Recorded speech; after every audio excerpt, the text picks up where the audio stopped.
নমস্কার, চলছে চলবে রণজিতে আপনাদের সবাইকে স্বাগত। আশা করি সবাই ভালো আছেন। দেখুন, যার বক্তব্য এখন শোনাবো যেন আগ্নেয়গিরির অগ্নুৎপাত। দেখুন, ইনি চাকরিহারা একজন শিক্ষক, বুকের কি যন্ত্রণা, যেন ক্ষোভের আগুন ফেটে পড়ছে। আমার বক্তব্য যে এদের কেন সিপিআইএম ব্যবহার করবে না, ডিওয়াইফআই এসএফআইরা কেন ব্যবহার করবে না? এরা কিন্তু প্রচুর সংখ্যায়, এবং এরাই সংখ্যায় বেশি যাদের যোগ্যতা দিয়ে যারা চাকরিটা পেয়েছিল। আজকে কয়েকজন অযোগ্যর জন্য এবং কয়েকজন নেতা মন্ত্রীর টাকার লোভে এইভাবে এদের জীবনটা অন্ধকারের দিকে ঠেলে দিল এই সরকার। সুতরাং তাদেরকে কেন ব্যবহার করবে না? একটু বক্তব্য শুনুন। ভুরু কটমট, ছড়ি ফটফট, লাথি চটপট হানি। কলকাতা পুলিশের গতকালের ভূমিকার সঙ্গে অনেকেই এখন সুকুমার রায় ছড়ার মিল খুঁজে পাচ্ছেন। সমাজ গড়ার কারিগর উদয়ন পণ্ডিতদেরই যদি চাকরি হারিয়ে পুলিশের লাথি খেতে হয়, তাহলে কোন উদয়ন পণ্ডিত গলা তুলে বলবে চুরি করা মহাপাপ, ক্ষমা চেয়ে নাহি মাপ? এই প্রশ্নটাই আজ বারবার উঠেছে শহরের মহামিছিলে।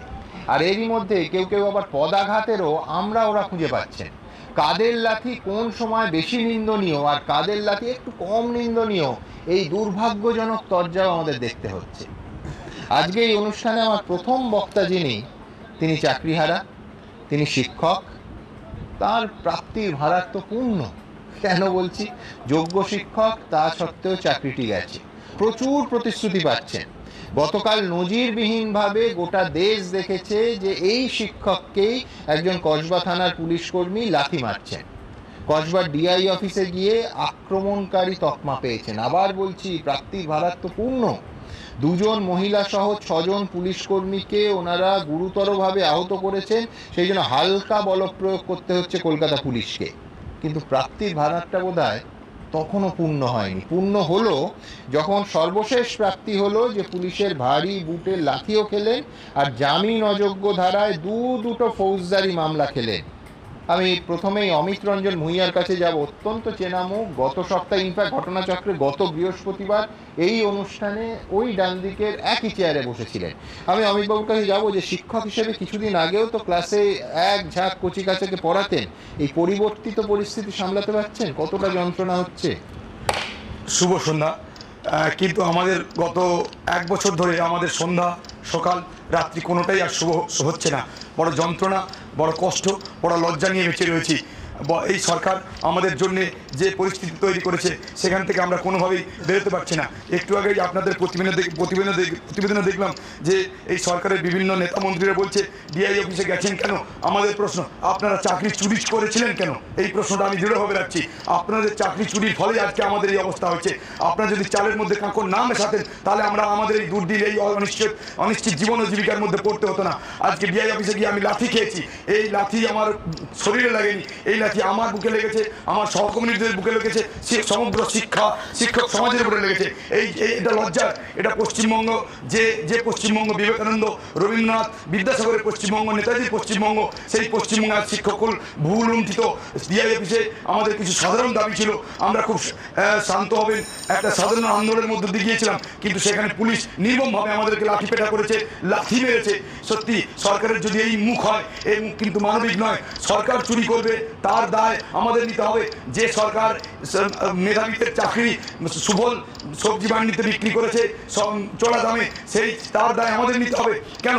আমরা তো কোনো সিস্টেমের কি নিয়ম, কি হবে, কবে রিক্রুটমেন্ট হবে, কবে কাউন্সিলিং হবে, কে স্ক্যান করবে, আইনি জটিলতা, এর মধ্যে আমরা জড়িত নয়। তাহলে আমাদের কেন এই দায় নিতে হবে?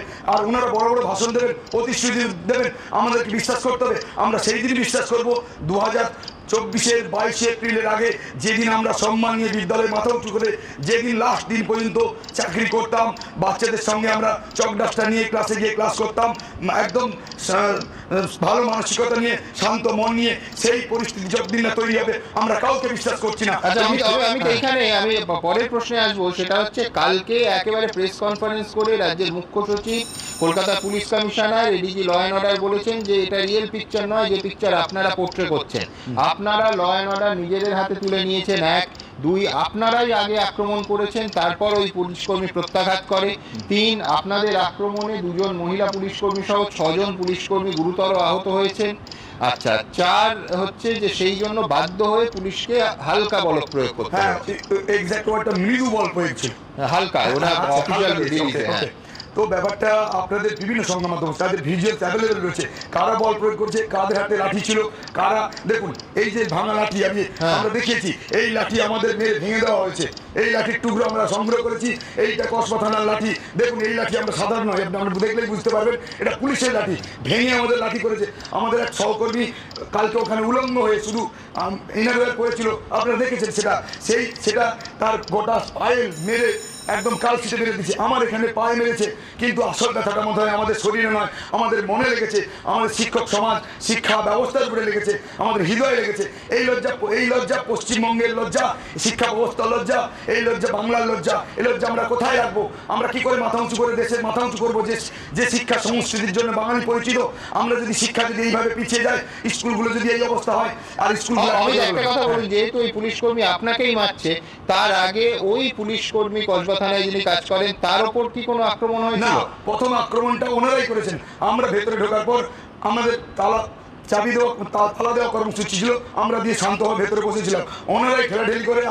ওনারা যে ভিডিওটা দেখাচ্ছেন তার আগের ভিডিওটা ওনারা দেখেননি, ওনারা পরেরটা দেখাচ্ছেন। আগের ভিডিও ছিল ওনারাই লাঠি নিয়ে উঁচিয়ে আমাদেরকে আক্রমণ করেছেন, আমরা নিজেদেরকে প্রতিহত করার জন্য করেছি। তারপর তো আপনারা দেখতেই পেয়েছেন কিভাবে পরবর্তীতে আক্রমণ নামিয়ে এসছে।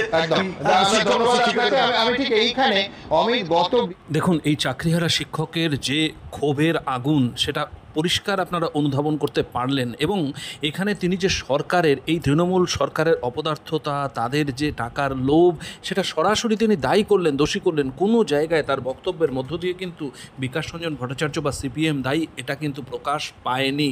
আমার বক্তব্য যে এই জায়গায় কেন সিপিআইএম এই সুযোগগুলো কাজে লাগাবে না, এনাদেরকে একত্রিত করে যে দুর্নীতি এই তৃণমূল সরকার করেছে, তাদের নেতা মন্ত্রীরা দিনের পর দিন এই টাকার লোভে এই ছাত্রছাত্রীদের মেধাসম্পন্ন ছাত্রছাত্রী শিক্ষকদের তাদের জীবনকে বিপন্ন করে তুলেছে। কেন তাদের বিরুদ্ধে জনমত গঠন করবেন না এদেরকে নিয়ে? এইরকম প্রতিবেদন আপনাদের জন্য আমরা বারে বারে তুলে আনবো। আপনাদের চোখ থাকুক চলবে রণজিতের উপর। ধন্যবাদ।